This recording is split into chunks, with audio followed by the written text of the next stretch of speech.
Most Hollywood leading men have a uniform. It's usually a baseball cap, a hoodie, and a look that says, "Please don't look at me." But then there's Jacob Elordi. He's 6'5", built like a linebacker, and currently the internet's favorite macho heartthrob. Therefore, you'd expect him to be carrying a rugged duffel, or maybe nothing at all. Instead, he is consistently spotted with the daintiest, most expensive Chanel and Celine bags you've ever seen. He is the undisputed king of the man purse.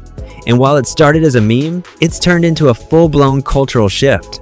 Today, we're ranking his collection from "I can actually justify this" to "Why is this the price of a small apartment?" Now, if you've been living under a rock, let's talk about who we're dealing with. Jacob isn't just a fashion icon. He's one of the most sought-after actors of his generation. He first blew up in the teen romance world with The Kissing Booth, but he quickly proved he had way more range than just a pretty boy lead. He became a household name playing the terrifying, hyper-masculine Nate Jacobs in HBO's Euphoria. Recently, he even stepped into the shoes of the king himself, playing Elvis Presley in Priscilla. He's 6'5". He's got a deep Australian baritone voice, and he usually plays characters that are brooding, intense, and let's be honest, a little bit scary. He is the blueprint for the modern leading man. Every legend has an origin story. For Jacob, it's the $54 canvas tote from a famous bookstore in Paris. Now, you're probably thinking, that's just a bag for books. But here's the twist. Jacob admitted he only bought it because he was too nervous to say no to the cashier. Therefore, one of the most intimidating looking men in Hollywood is actually just as socially awkward as the rest of us. I have too many tote bags. Tote bags are also expensive now. I got one at an art gallery the other day, it cost $54. But I didn't, yes, I paid for it because I didn't know at the time. And then they were like, that'd be $54. And I just get so nervous. I'm like, of course it would be. Yeah, I'll definitely pay for that. That sounds about right. Like, it's ridiculous. I was too nervous to be like, for a tote bag? This creates what we call an open loop. If he's too shy to say no to a tote bag, how did he end up with a collection of high-end Italian leather? Let's get into the heavy hitters.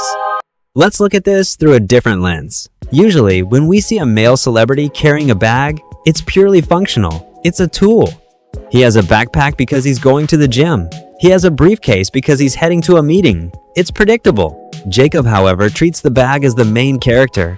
He isn't just picking something to hold his keys. He's picking a piece of art. Take the Bottega Veneta Andiamo. It retails for about $5,100. To most of us, that's the price of a used car.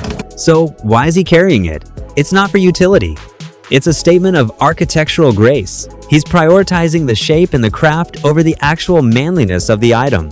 This is where the conflict really hits. This Chanel bag is tiny. It's quilted. Traditionally, the fashion world would label this as feminine. If you saw this bag on a store shelf, you probably wouldn't imagine it on a 6'5" leading man. Yet, look at how he wears it. He pairs it with a dirty trucker hat and rugged work boots. By mixing those macho symbols with a high-end purse, he creates a brand new image. He isn't trying to look like a girl, and he isn't trying to be an old-school tough guy. He's simply existing outside of the rules. He's showing us that confidence is the only accessory that actually changes the way people see an outfit.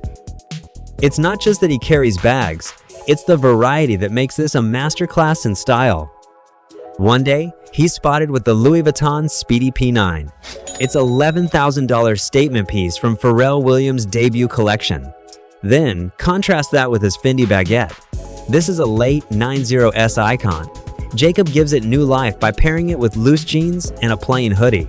He's taking a piece of vintage it girl history and making it look like a streetwear staple. But wait, there's a middle ground. He'll go from an $11,000 LV to his famous $54 Shakespeare and Company bag. One day, he's the high-fashion Bottega boy, and the next, he's just a guy who likes books and isn't afraid of a simple canvas strap. Look at the scale. He'll wear a tiny Valentino Locale that looks like a toy against his massive frame, and then switch to a Celine Cabot tote big enough to hold his entire life. He's playing with proportions. He's playing with color. And most importantly, he's playing with our expectations. Whether it's a millionaire LV bag or a bookstore tote, every bag is beautiful because he treats it like an essential part of his story. At the end of the day, Jacob Elordi isn't just carrying a purse, he's carrying a vibe.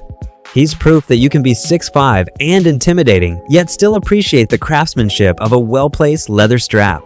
So, next time you're worried about what people think of your accessories, just remember, if the king of the man purse can rock a tiny Chanel, you can wear whatever you want. If you enjoyed this, hit like and subscribe to stay tuned for everything else we have coming your way. But before you go, if you had to pick just one and money were no object, which would you choose? I would definitely go for the tiny Valentino Loco. Drop your pick in the comments below.